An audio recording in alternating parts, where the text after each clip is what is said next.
Que la paz y el amor de Dios permanezcan en tu corazón. Tenemos hoy un tema también creo que muy especial. Es una pregunta. ¿Qué ocurre después de la muerte? Hay personas que piensan que cuando la persona muere queda completamente aniquilada, ¿sí? Ya muere para siempre. Después de la muerte ya no hay más nada. Otros desde un entorno poco más creyente piensan que cuando la persona muere queda dormida a la espera de la resurrección de los muertos al final de los tiempos.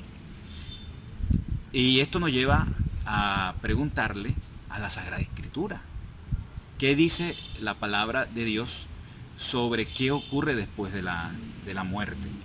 Vamos a mirar Lucas capítulo 20, versículos del 27 al 28. Lucas 20, 27, 28 dice, y con respecto a que los muertos han de resucitar, también Moisés lo mostró en el relato de la zarza cuando llama al Señor Dios de Abraham, Dios de Isaac y Dios de Jacob. Pues Dios no es Dios de muertos, sino de vivos, porque para Él todos viven. ¿Sí? Abraham, Isaac y Jacob ya habían muerto. Para los ojos de los hombres habían muerto, pero dice la palabra que a los ojos de Dios, porque para Él todos viven. Para Él todos están vivos, han muerto pero están vivos. Llama la atención que sea el mismo Jesucristo que diga eso. Vamos a mirar otra cita, Lucas 23, 43, dice, entonces Jesús le dijo, de cierto te digo que hoy estarás conmigo en el paraíso.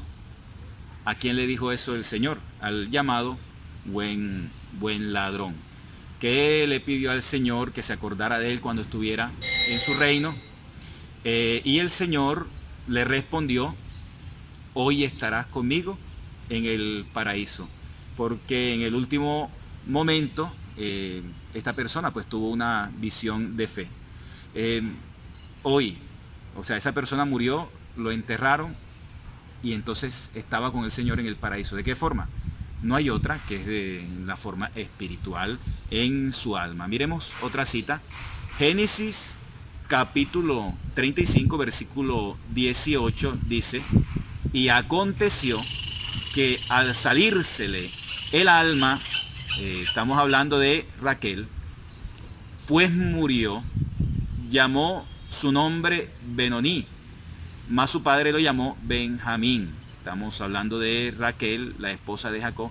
En el momento del nacimiento de Benjamín, ella lo da a luz, pero muere. Y la Sagrada Escritura dice, y que aconteció que al salírsele el alma, estoy tomando la versión Reina Valera, que presenta una definición de la muerte como separación del alma del cuerpo. Miremos otra cita, Mateo 10, 28.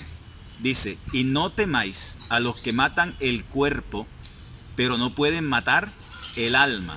Temed más bien a aquel que puede llevar a la perdición y alma y cuerpo en la Gehenna. Entonces miren cómo dice la Sagrada Escritura, teman a los que matan, no teman a los que matan el cuerpo, pero no pueden matar el alma. Así que el alma, mis queridos hermanos, según la Sagrada Escritura, no muere. Ahí hay una dirección, una consonancia en donde está afirmando que cuando la persona muere, hay algo que queda vivo. Vamos a mirar más citas, perdonen que hoy venga con un arsenal de citas bíblicas, porque esto lo quiero pues probar muy bien. Otra cita, Mateo 17, 17. Dice, 6 días después, Jesús llevó a Pedro, Santiago y a su hermano Juan a una montaña alta, donde estaban solos. Allí, frente a ellos, Jesús se transformó, su cara comenzó a brillar como el sol y su ropa se volvió blanca como la luz. Entonces se les aparecieron Moisés y Elías hablando hablando con Jesús. Se les aparecieron Moisés y Elías hablando con Jesús. Dos personas que ya habían pasado por este mundo y estaban en la otra vida. Sin embargo, aparecen hablando con nuestro Señor Jesucristo. Alguno dirá, sí, pero Elías fue arrebatado en un torbellino al cielo. Bien, vale. Pero Moisés sí dice la palabra que murió. Entonces, un muerto que aparece hablando con Jesús. Aquí hay algo muy interesante, y es que hablan allá con Jesús en el cielo. Ellos no están mudos, al contrario, son más perfectos, aman más y hablaban con nuestro Señor Jesucristo. Vamos a mirar más citas bíblicas. Lucas 16, 22, 25, la parábola de rico y el pobre Lázaro, dice que aconteció que murió el mendigo y fue llevado por los ángeles al seno de Abraham, y murió también el rico y fue sepultado. En el Hades alzó sus ojos estando en tormentos y vio de lejos a Abraham y a Lázaro en su seno. Había muerto, pero ve, habla, y no está diciendo la Sagrada Escritura que haya una aniquilación total. Dice, entonces él, dando voces, dijo: Padre Abraham, ten misericordia de mí y envía a Lázaro para que moje la punta de su dedo en agua, está pidiendo, y refresque mi lengua, porque estoy atormentado en esta llama. Pero Abraham le dijo: acuérdate de que recibiste tus bienes en tu vida, y Lázaro también males, pero ahora este es consolado aquí y tú atormentado. Entonces la Sagrada Escritura está afirmando aquí una doctrina judía afirmada por nuestro Señor Jesucristo, de que cuando la persona muere, hay algo que permanece vivo. El cuerpo es enterrado, ciertamente, pero su alma permanece viva. Incluso hay un destino diferente. El rico egoísta, el rico que le faltaba misericordia, es condenado, y Lázaro es llevado al seno de Abraham. Hay una salvación para Lázaro. Dicho, nos surge una pregunta. ¿Puede entonces una persona muerta, un santo ya en el cielo, interceder por nosotros? Algunos dicen que basándose en primera Timoteo, capítulo 2, versículo 5, dicen que eso no es posible. Pero ¿qué dice esta cita? Pues hay un solo Dios y un solo mediador entre Dios y los hombres, Jesucristo, hombre. Eso es lo que dice la cita. Sin embargo, esta cita no debe ser malinterpretada, porque no niega la oración de intercesión, si no la niega en ningún motivo. De hecho, en 1 Timoteo, capítulo 2, versículo 1, o sea, unos versículos antes de lo que acabamos de leer, dice lo siguiente: hagan rogativas, oraciones, peticiones y acciones de gracias por todos los hombres, por los reyes y por todos los que tienen autoridad, para que vivamos quieta y reposadamente en toda piedad y honestidad. Esto es bueno y agradable ante Dios, nuestro Salvador. Esa cita bíblica no contradice para nada la mediación, la única mediación de nuestro Señor Jesucristo. Jesucristo es el único mediador. ¿Por qué? Porque Él es el único mediador. Porque por medio de su sacrificio en la cruz, medió entre Dios y los hombres. Nosotros teníamos que pagar por nuestros pecados, pero Jesucristo dijo: yo voy a pagar por ustedes, voy a ofrecer el sacrificio. Como dice la palabra, sin sacrificio no hay perdón de los pecados. ¿Sí? Jesucristo ofreció su cuerpo, se ofreció en la cruz por todos nosotros y nos obtuvo el perdón de los pecados. Por eso Él es mediador entre Dios y los hombres, pero esto no contradice nada, como lo acabamos de leer, la oración de unos por otros. Miremos también esta cita bíblica, Santiago capítulo 5, versículo 16, dice, por tanto, confiésense unos a otros sus pecados y oren unos por otros, de manera que sean sanados. La oración ferviente del justo, obrando eficazmente, puede mucho. Aquí hay algo muy importante. La oración del justo puede mucho. Santiago nos enseña algo sumamente importante, y es que debemos orar los unos por los otros. Y cuando esa oración la hacemos en obediencia al Señor, esa oración tiene mucho poder. Así que podemos hacer mucho bien, mis queridos hermanos, orando los unos por los otros. Aquí tratamos de ahondar un poco más si está bien pedirle o no a los santos que ya están en la eternidad.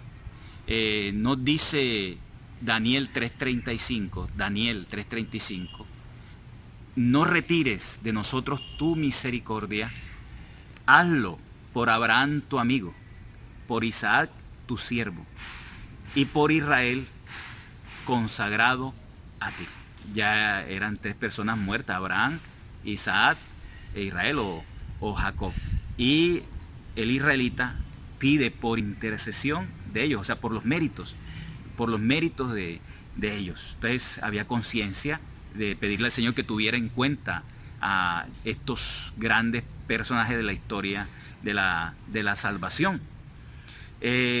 Nos dice la palabra que en el cielo hay justos en el cielo. Nos dice Hebreos 12, 22 al 24. Vosotros en cambio os habéis acercado al monte Sión, a la ciudad del Dios vivo, Jerusalén la celestial, a la compañía de muchos millares de ángeles, a la congregación de los primogénitos que están inscritos en los cielos. Os habéis acercado a Dios, juez de todos. Miren esta cita: a los espíritus de los justos hechos perfectos, a Jesús mediador del nuevo pacto, y a la sangre rociada que habla mejor que la de Abel. Estamos hablando de la Jerusalén celestial. De quienes están allá, dice que está Dios, que están los ángeles y están los espíritus, no dice los cuerpos, sino los espíritus de los justos hechos ya perfectos, o sea que ya alcanzaron su plenitud y están ahí con el Señor. O sea que en el cielo hay justos que hablan. Miremos esta cita que es muy interesante, de Segunda de Reyes, capítulo 13, versículo 21, que dice: y aconteció que cuando estaban sepultando a un hombre, súbitamente vieron una banda de hombres y arrojaron al muerto, en el sepulcro de Eliseo. En el sepulcro, Eliseo muerto. Y cuando llegó a tocar el muerto los huesos de Eliseo, revivió y se levantó sobre sus pies. Mira el caso de un milagro. Otro milagro de Eliseo, pero ya Eliseo está muerto, y este hombre, al tocar los huesos de Eliseo, resucita. O sea, seguramente si hubiera tocado los huesos de otro muerto, no hubiera resucitado. ¿Por qué resucita? Porque era el profeta Eliseo, porque sus méritos valían. Y miren lo que dice Sirácida, esto no está en la Biblia evangélica, la Reina Valera, 48:14, dice: en su vida hizo milagros Eliseo, y después de muerto hizo cosas admirables. Y eso lo vemos aquí. Por eso hay algunos que tienen esa devoción de pedir por intercesión de esas personas que fueron muy consagrados al Señor, que fueron muy santos, y que tienen, cuando le piden a Dios, el Señor los escucha, no solo vivos en esta vida, sino, podríamos decir, mucho más allá, porque están más cerca de Él y porque están totalmente purificados. En el siguiente texto también aparecen mártires, justos difuntos, pidiendo por cristianos en persecución. Eso está en Apocalipsis capítulo 6, versículos de 9 al 11. Vamos a mirar esta cita porque es sumamente interesante. Apocalipsis 6, 9, 11 dice: cuando abrió el quinto sello, vi debajo del altar las almas de los degollados a causa de la palabra de Dios. Hay unas almas de degollados, o sea, ya murieron. Están a causa, almas de los degollados debajo del altar, a causa de la palabra de Dios y del testimonio que mantuvieron. Se pusieron a gritar con fuerte voz: ¿hasta cuándo, dueño santo y veraz, vas a estar sin hacer justicia y sin tomar venganza por nuestra sangre de los habitantes de la tierra? Fíjense, ellos están muertos, habían sido degollados, mártires, pero claman a Dios, le piden a Dios que haga justicia y obtienen de parte de Dios una respuesta. Entonces se le dio a cada uno un vestido blanco y se les dijo que esperasen todavía un poco. Miren, Dios les responde: esperen, les voy a cumplir su petición, pero esperen todavía un poco. Eso se nos pasa a nosotros también, que pedimos, Dios nos pide a nosotros paciencia. Entonces se le dio a cada uno un vestido blanco. Bueno, ya se lo había dicho. Se les dijo que esperasen todavía un poco hasta que se completara el número de sus consiervos y hermanos que iban a ser muertos como ellos. El Señor les dice: va a haber otros mártires, se va a completar el número de testigos de Cristo hasta la muerte. Entonces podemos sacar las siguientes conclusiones. Primero, tenemos la seguridad de que aquellos que están en el cielo, santos y ángeles, piden o interceden por nosotros. Y esto le agrada a Dios. Segundo, los santos y los ángeles, esto lo voy a afirmar en la última cita. Los santos y los ángeles que están muy cerca de Dios pueden ayudarnos en gran manera con sus oraciones ante Dios.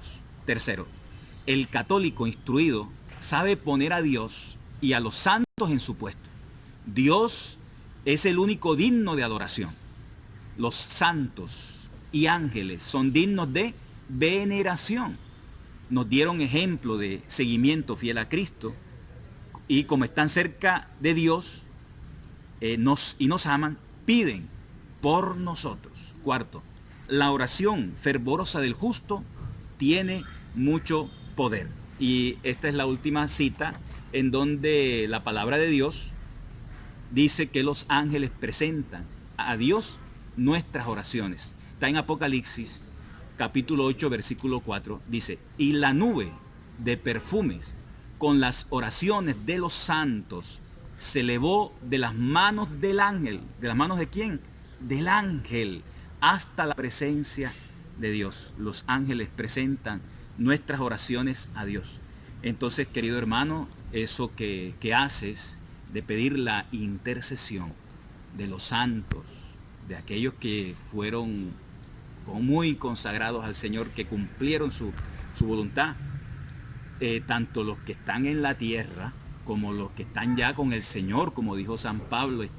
San Pablo ahora está con el Señor. Esas oraciones de ellos nos ayudan a nosotros, y también los ángeles presentan nuestras oraciones a Dios. Así pues, mis queridos hermanos, con toda confianza, pidamos a los santos a los cuales tenemos devoción. Eso es algo que está en la Biblia, es profundamente bíblico, como lo he demostrado. Dios les bendiga, y vamos a orar los unos por los otros, porque somos una gran familia, y en una familia, cuando un hermano está débil, está enfermo, los unos oramos por él. Y así, en esa gran familia, todos nos fortalecemos y nos ayudamos. Dios les bendiga a todos.